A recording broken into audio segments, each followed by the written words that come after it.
Hey guys, this is Stuart of SBC Guitars, and as you can probably tell from the title of the video, I'm not here today to talk to you about guitars, but I'll leave this here, so if anyone doesn't want to look at my face, you can look at my guitars and critique them, and you can look at the state of my horrible bench and critique it. I am carving this at the moment, so it is all just fairly rough work. But I'm not here to talk to you about that. I'm probably going to do another video this week because I missed on last week.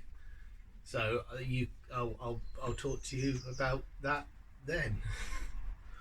For this video, if you can probably tell, I am nervous as hell to talk about this. This is about my 10th time trying to, it's not my 10th time, at least my 5th time trying to record this. I am doing it in my workshop because I'm quite comfortable doing videos here now, but it is partially open to the public. It does back out onto a parking lot, so it does feel a bit weird talking about this to myself in a garage, essentially. Anyway, 4 years ago, I found out that I was infertile. I found this out because we'd been trying for children and not having any luck, and I had not been particularly forthcoming with trying to find out if it was me. And upon finding out I was infertile, it had a pretty negative effect on my mental health, which wasn't ideally great at the time anyway.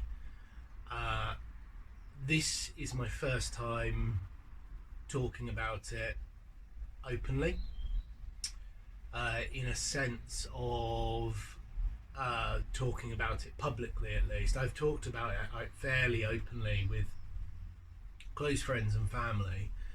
I don't know how much information I want to give or how much I'm comfortable giving. I've tried doing my full story on what happened, why it happened, how it happened, and it's still quite raw for me to talk about, even though it's, you know, over the course of sort of 6-7 years.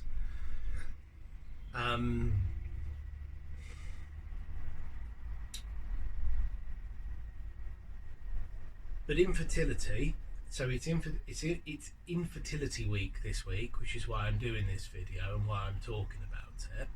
And also it's something that I wanted to talk about for a while, because something that I wasn't aware of, and I suspect quite a lot of people are not aware of, is that infertility affects men about 50% of the time in most infertility cases. You do get undiagnosed infertility as well,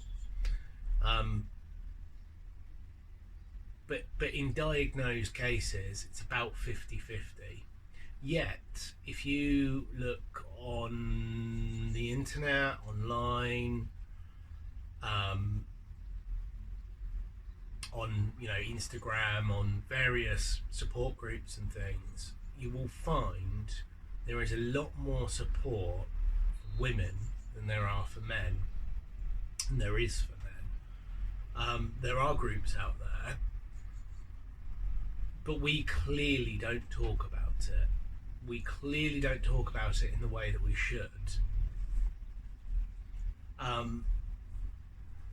And at this point, I just want to start getting a conversation going, or I just want to not even get a conversation going. I just want to tell you that I really struggled. I still struggle. I still have days where I feel like I could cry all day. But I'm a lot I'm in a lot better place now than I was, but it wasn't always like that for me. So I guess the point I'm getting at is, um, I guess I've got a few points that I want to get at, and I will try and give a little bit of my story just to give some context to some of those points. Yeah, I'm going to do that first. So about 4 years ago, I found out that I was infertile. I am infertile because I have a cystic fibrosis gene. It's not uncommon. Plenty of people have cystic. I think it's about 1 in 3 are cystic fibrosis gene carriers. In very rare cases, it can make you infertile. It can make men infertile. So I am what they call azoospermic. I don't have any sperm. I will never have children through natural ways. We could have IVF, we could adopt, or we could choose to be childless. And that's kind of the point at which we're at now. We have already decided we're not having IVF. And we are possibly both leaning towards choosing to be childless, but whether or not it's choosing is a whole other story. I found this out that I'm azoospermic after about 3 years of trying for children. Trying for children when you start is a lot of fun, as you might imagine. You're told it can take 6 months to a year, and that you have to try for 6 months to a year before anyone will give you any sort of treatment anyway. But by that sort of 6 months, it started to get hard, particularly as that we'd done things like we'd moved from our fun little flat in Muswell Hill into a bigger flat on the outskirts of London with room for a family.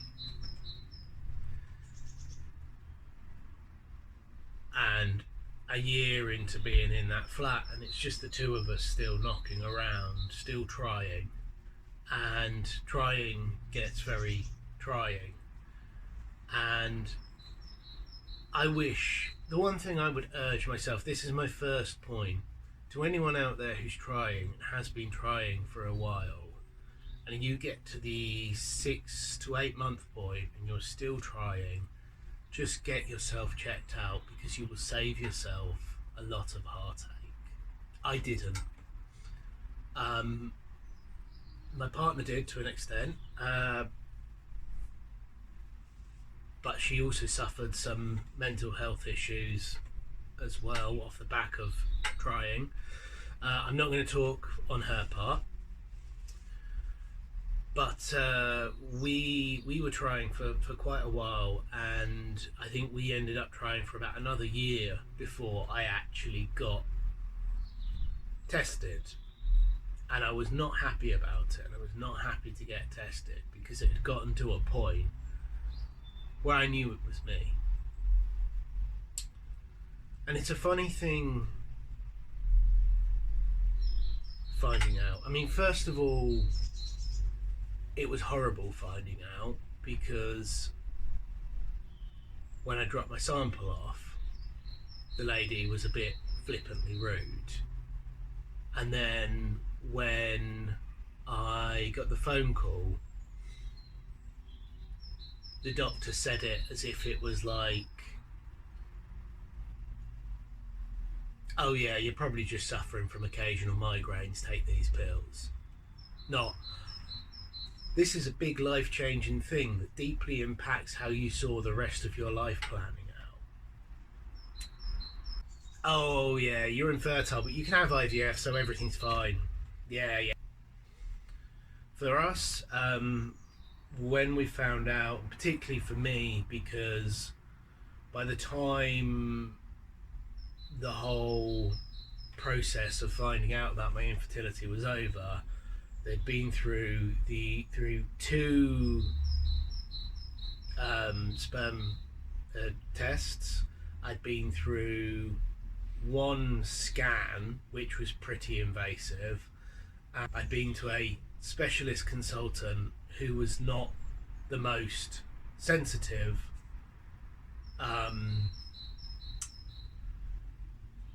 And I think I was done.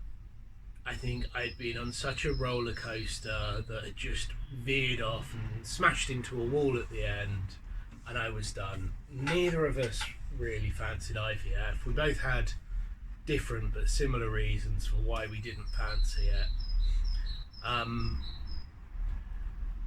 And that was kind of confirmed when we went to a fertility festival at the Barbican, and there was so many people there, women mostly, unfortunately,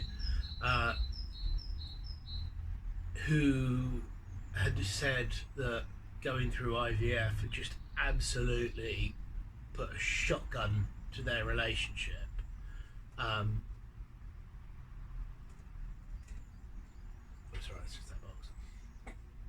Yeah, and had just been steamrolled over their relationship, and just having kids had just they'd never even given it thought of whether or not they should have kids by that point. They were just already so deep into it. So I guess that leads me on to another point that I want to make. You've always got a choice. You can always think about whether or not you want to go down that route. And then lastly, I think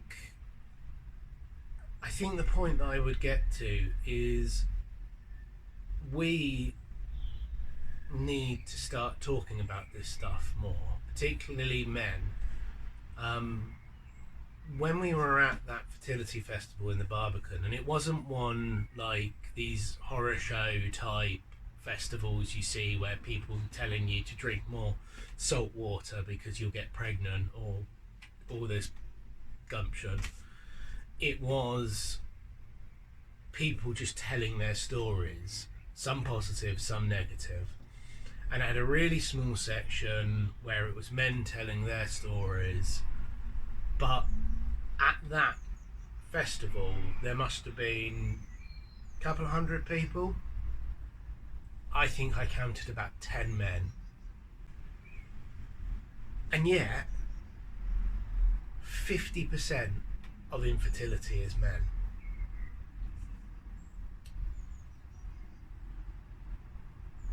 So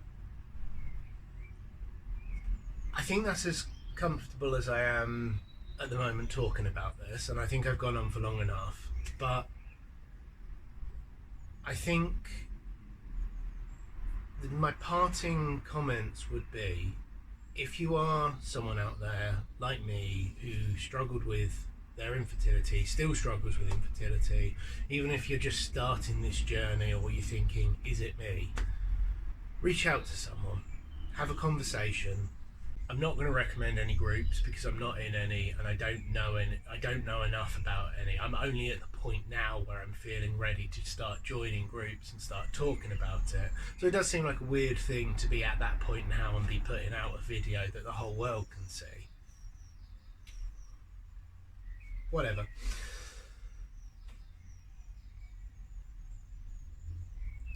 I will say I struggled a lot. There's not enough support for the grief of infertility, and that is exactly what it is. It is grief. If you find out you're infertile, you will grieve. So I would wholly say to anyone who's trying for a family and you've got to the 6-month point, you haven't found out and you haven't got children, just get tested, get your sperm check counted. It might be that it's low, it might be that it's absolutely fine and you just need to keep on trying for a little while longer, or you might be in a position like me, and then in which case you could just, if you don't get tested, you could just put yourself and your partner, and that was the bit that I found the hardest, and I still find the hardest to talk about, knowing that I put my partner through that. And